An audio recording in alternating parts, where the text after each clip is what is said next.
আল্লাহ বলছেন আপনি অতএব দুনিয়ার দিকে নজর দিবেন। এরপরের আয়াতে আল্লাহ নবীকে বলছে তো আপনি কি করবেন, স্ত্রী সন্তান পরিবারের জন্য কি করবেন।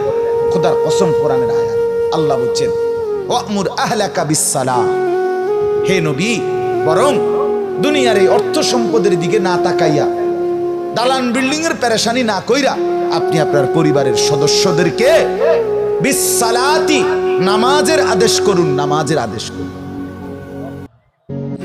ওয়ামুর আহলাকা বিসসালাত, নামাজের আদেশ করুন।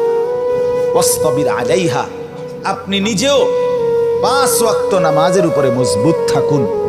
সন্তানকে উঠান, বিবিকে উঠান, নিজেও নামাজের উপরে মজবুত থাকুন। লা নাসআলুকা রিজকা, আপনি এবং আপনার পরিবারের রিজিক, খাদ্য পানীয় দেওয়ার জন্য আল্লাহ বলছে আমি আপনার সাহায্য চাই না। আপনি লাগতো না, আমি পারব। নাহনু নারযুকুকা, পরিষ্কার আয়াত। আল্লাহ বলেন আমি একাই আপনি এবং আপনার পরিবারের সদস্যদেরকে রিজিক দেব।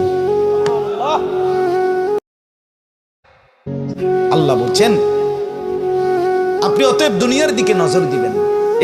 এরপরের আয়াতে আল্লাহ নবীকে বলছে তো আপনি কি করবেন, স্ত্রী সন্তান পরিবারের জন্য কি করবেন।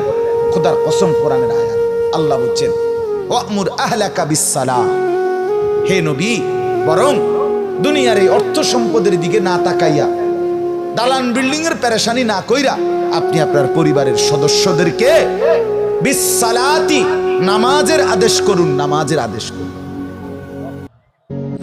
ওয়ামুর আহলাকা বিসসালাত, নামাজের আদেশ করুন। ওয়াসতাবির আলাইহা, আপনি নিজেও 5 ওয়াক্ত নামাজের উপরে মজবুত থাকুন।